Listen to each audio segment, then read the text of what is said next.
Nakaka-relax lang talaga maglakad-lakad dito. Actually, first time kong maglakad-lakad dito sa Mount Barker. Ang ganda pala dito. Uy, ano yun? Parang lake yata yan ah. Tingnan natin. Ito din oh.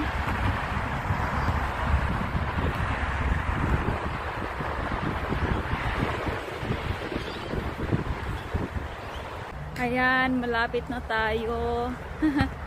Parang lake nga oh, ayan.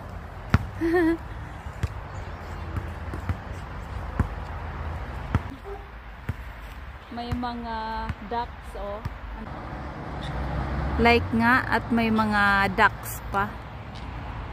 Ayan, mga ducks. Ang daming mga ducks.